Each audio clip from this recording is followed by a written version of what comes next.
Hello FlossTube, my name is Tamara, and in today's video I wanted to show you what has been happening in my cross-stitch life recently. I mean, which projects have progressed, and to show you even a finished project, a small one but finished project. And I wanted to show you how this how this project is moving on, how this one is going on. And yes, surprise, surprise, I have half of the design already stitched. And this is the easy part. Yes, the secret is that this is the easy part and I was able to stitch it quickly. I started from the center of the design. So I replaced the fabric. I already said that I replaced the fabric. I'm using Brittany Lugana. This is 28th count, and I'm using 309 shade. This is mushroom, and I'm using how to say, a piece of fabric of 50 centimeters on 35 centimeters. So for the rest of the designs, it's going to be like this, the same. And again, the cross-stitcher, Ukrainian cross-stitcher who inspired me. So she used such pieces for all of the work, and she warned from the very beginning that here the distance is going to be small. So it's enough to frame it, but you have to be very, very careful when you count it so that you'd have exactly the center. It's 4 centimeters, it should be. But in my case, the fabric which I bought, it wasn't 50 centimeters, it was 51 and a bit. So I have like more than 4.5 there, and it's going to be more than a half in the on the bottom of the work. I'm a little bit stressed because when I stitch on like even with linen, I used to leave 6, 7, 8. Even 10. It depends on the design and how this one is going to be framed. And in this case, I'm a little bit, how they say, stressed. But she already framed them, and the professional framers like were able to frame the work properly. So I think that I'm going to be able to frame them as well in the end. Okay, so I started from the center. The center of the work is somewhere here, and I went up because up, I would say it's the easiest part. It's only cross stitch and it's back stitch. Yes, it's a lot of back stitch, but that one is very logical. It doesn't come like in the middle of the cross stitch, you know, like half of cross stitch. It's super easy, that one should be done. So that's why the work went crazily nice. The only specialty stitch I had so far, this is the price stitch, I think it was here. And this one, again, it's not something new for me because I practiced it so far. I will need a little bit more like here. It's going to be one more part, but it's okay. This one is okay. And I already used the gold thread. In my case, I replaced the threads which were in the kit. I replaced with Krainik number 4002J, and I stitched here. And what comes next, it's going to be at least more difficult for me because, I don't know, maybe for other stitchers it's not so. Because here I have to do inside of this rhomb, or how it's called, I have to do diamond. I think the shape is called in English. I have to do the lily of the valleys, which come in petite stitch, so cross stitch in one thread over one. Yes, all of it. Okay, it's not how to say, it's not a confetti of stitches. It's very okay to make these ones, but still it's petite stitch, and this one goes slower, and you have to be more careful. You know how it works.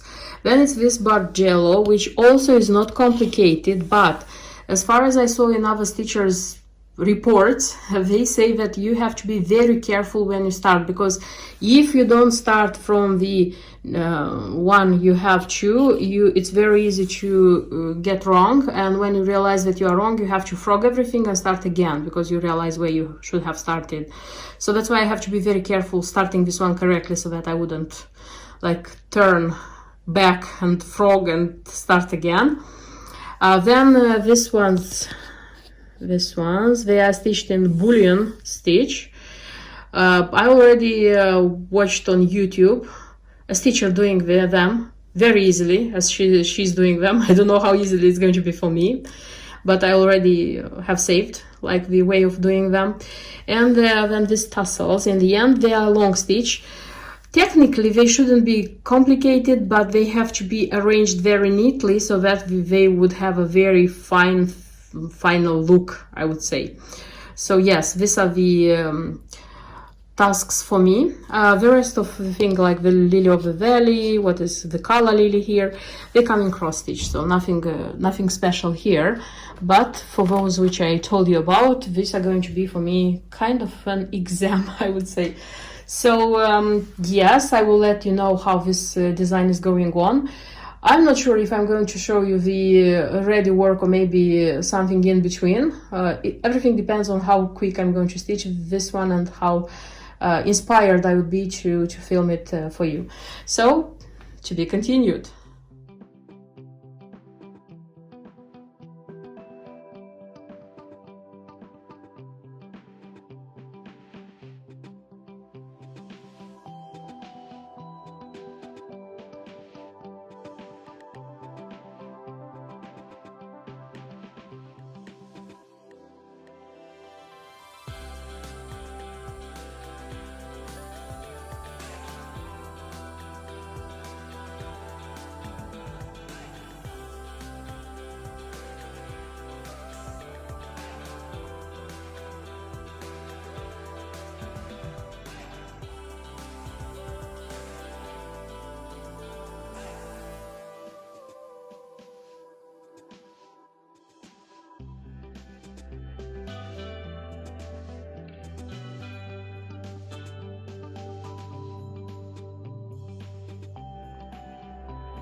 I managed to stitch a quite big chunk of this design. So this is Luca S, this is London. And this was one of the designs which were frozen. So I started it in the autumn of 2020. Yes, 2020. I just stitched a bit and I stopped. I didn't stitch it. It was like more than a year staying just like this in a box. I have 3 designs like this. I showed them in one of my videos and I said that I will take them. I will start with one, of course, and the choice was London, and stitch them bit by bit. In this case, for example, in London's case, I decided that I'm going to stitch it at least 1000 stitches per month.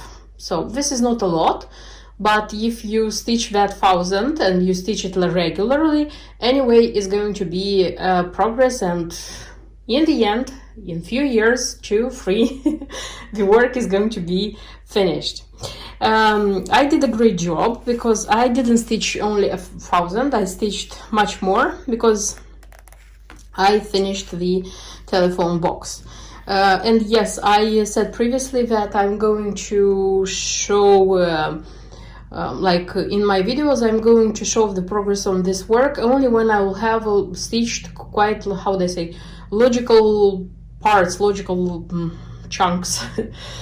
Because, you know, stitching 1000 stitches and show you that, look, for example, the leg of this dude is stitched. I don't think it's going to be interesting for you. That's why I'm going to show it rarely, but nevertheless, you'll see quite nice progress. I stitched the phone box. It wasn't difficult, I would say. It wasn't easy, just a lot of stitches, and I wouldn't say that you stitch one with one color all the same. You have to be like careful not to mix the things, but it's easy. And even there was a little bit of like back stitch here, by the way. This work consists of cross stitch, a lot of cross stitch, not all of it. So the skyline is like it should be fabric. And there is back stitch, like here where is written telephone, underground, the Big Ben, I think, the Big Ben clock. Yes, the Big Ben clock, and the London Eye. You see, it's even long stitches there, as far as I see. Maybe there is somewhere else, but not a lot of back stitch as far as I see. It's like 2 or 3 colors of back stitch. So yes, did it. Very, very happy. Here I am using the original Aida 18th count, which was included in the kit, because when I started stitching it, because of this skyline, because the fabric is being seen, I decided to change it, and I changed on the same count. Like here is 18th count. I changed on linen 36 count. I started like stitching this this part. Didn't like at all how the cross stitches looked on the linen. The cross stitches are made in 2 threads, and I don't know, here they look more or less natural, normal, so they are not like squeezed, but there they looked really squeezed, and it was like difficult to stitch. They looked ugly. I didn't like how the thread was like reacting to all this thing, you know, because when you are like pulling through the thread through narrow this like things, the thread doesn't like this this operation. That's why I just stopped, and I came back to the original like Aida. I decided, okay, it's going to be seen here, the skyline is going to be Aida, so what? So what? The rest of the work is going to be beautiful. Honestly, thought about like stitching on a different how do I say, different Aida. There is the Aida which is like skyline with how do I say, with clouds. Don't remember how it's called, that Aida, because there is linen as well. I don't have Aida, I have linen, but it's in the 16th count. I know for sure that they have it in 16th count. I'm not sure if they have it in the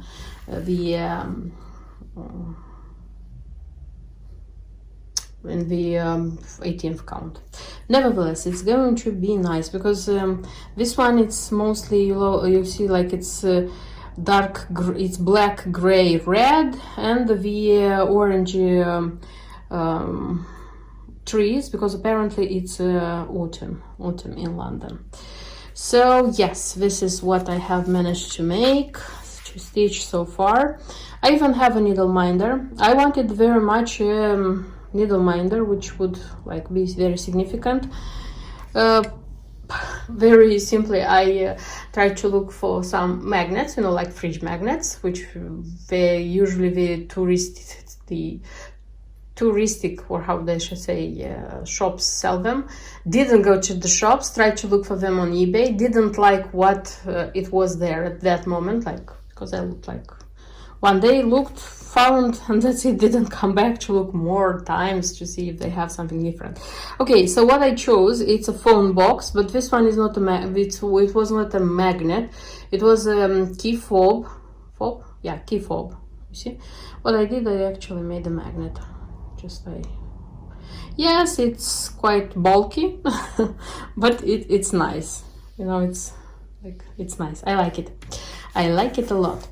So the next part, which will be in my plans, is to go like continue this part, make the like sidewalk, pavement, how it's called, and the underground entrance, like with this one and this one and this one, like the underground entrance, like everything here, and of course this couple. So the couple and the underground entrance. This is my next task. And yes, one more thing I had in my mind. You'll tell me if you like this idea of mine. When stitching something, For example, I have a red phone box, English red phone box.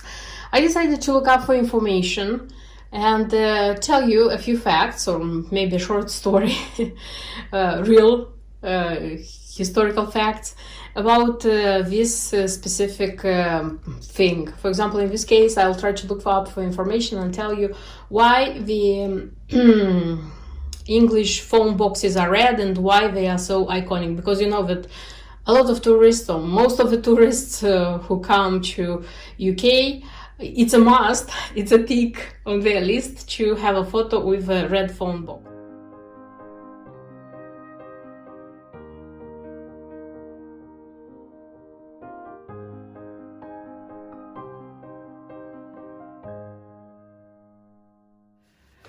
So, the original telephone box, the K1 or kiosk number 1, first appeared on British streets in May 1921.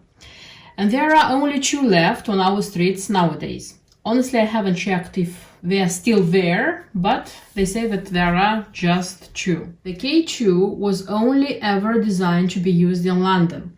It first stood tall like a Queen's Guard, stable and immovable on streets in London in 1926. The main problem was that the cost of making them was very expensive. So Sir Scott was commissioned to design the K6 in 1935, and K6 was meant to celebrate the jubilee of King George V. And these ones were already widespread throughout England. You know, we now think of them as iconic pieces of British street art, but they weren't always looked on with such an affection. When first introduced, the public thought that they were an eyesore, I mean the bright red color. The current red was blotting the landscape, especially the rural Britain. Locals demanded the natural beauty of the area was spoiled by these boxes. So, grey boxes appeared in the country. Somewhere they even colored them in green. And the main question is why they are red. The answer is pretty simple, because they were needed to be seen, to be spotted quickly. Yes, they were phone booths, and they are still phone booths, phone boxes. When a person needed a phone, they were bright red because they had to be spotted quickly in case you need urgently a telephone. They were much loved, much used throughout decades. And what happens to them today, nowadays? Because as we know, public phone boxes, telephone boxes are not used anymore because everybody, I think everybody has a mobile phone. Most of them are here as an iconic symbol of England, of London, in case of London. In the rural parts of England, they were made libraries, where, I mean, like small towns where there are not a lot of people, like small communities, I mean.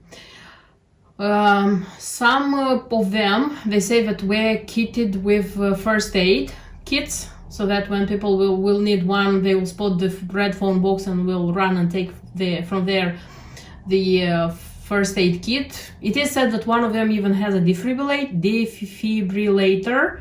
I'm not sure if this is true, but nevertheless they stay as a very, very nice and beautiful icon of London and of United Kingdom per total.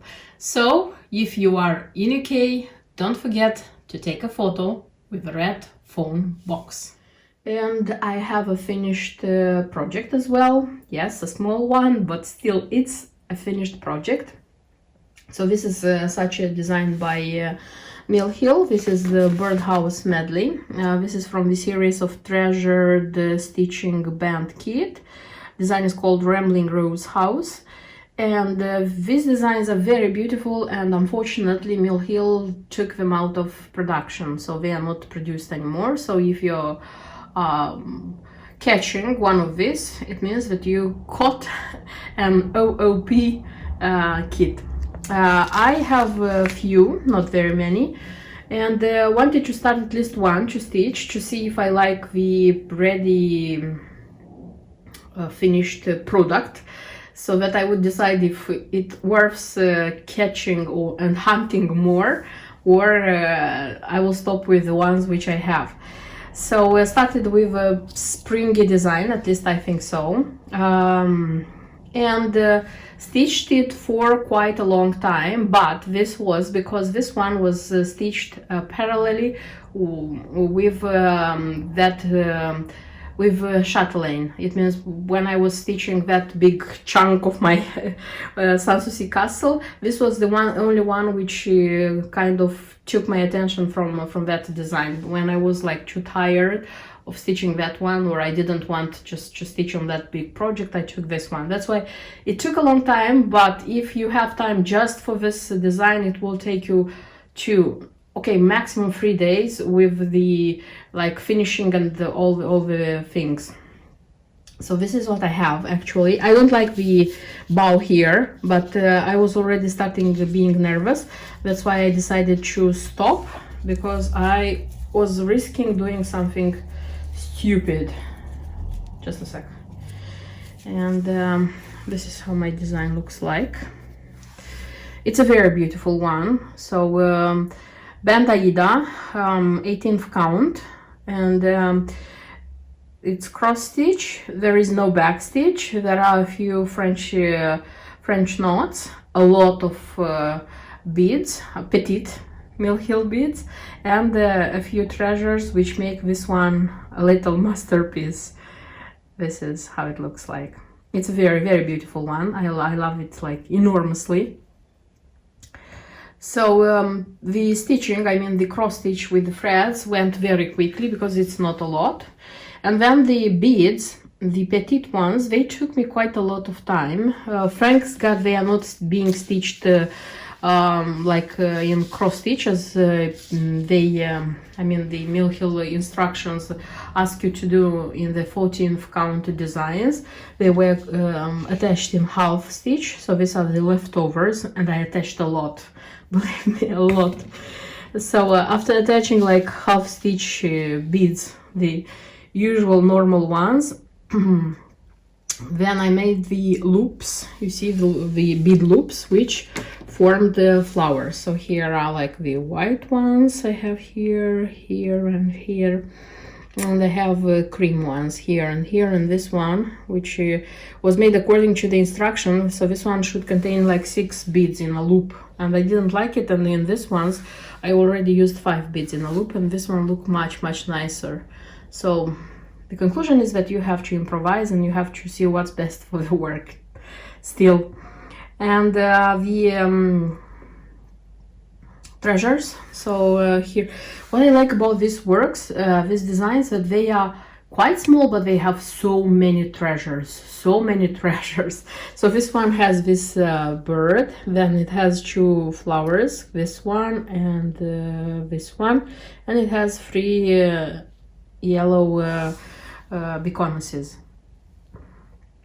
This one, by the way, if you really want to stitch, you can stitch like putting if of course with the condition that you have the chart, like getting the materials. The only difficult thing to find is the band, stitching band, and in case the design contains a treasure which is out of production, that one it would be difficult to buy. But nevertheless, I think you can replace it with other treasures, because still there are other treasures, and the colorful designs allow you to change, for example, an amethyst flower for a dark pink one, so it won't be such a great change. So the finishing was quite quick. I was even surprised. So here I folded and I whip stitched, as they said. Now, the only thing is that I stick the base here, the one which I'm using for my bell pulls, because this one gave form to it and it like covered everything here. I think it aesthetically it looks much nicer, much nicer. And here again I whip stitched the edge, and here there is a cardboard, a piece of cardboard. I don't know if you can see it. You see, this one was included here, so that this one gives form here. Pretty nice, pretty nice. So except of the this one which I added here, everything was included in the kit. I didn't like change anything. So I'll try to work with this bow. If it doesn't work, honestly, I'm going to change it for a silk hand-dyed ribbon, because they come in very nice colors. Or I will take a simple one, you know, the not a natural silk, but how it's called, I don't remember how it's called. I have organza. I have as well organza. So I'll try doing something different. If it won't work, I think the last one is going to be the hand-dyed silk ribbon, because they are soft and you can do something with them. So for me, this form of the ribbon is not like a must. I'm not like insisting on having such a ribbon. And yes, and that's it. So this is everything I wanted to show you in this video. I hope you liked the 2 projects which progressed, and I hope you liked the little project which is finished, and I'm waiting you to see in my next videos. Until then, bye bye.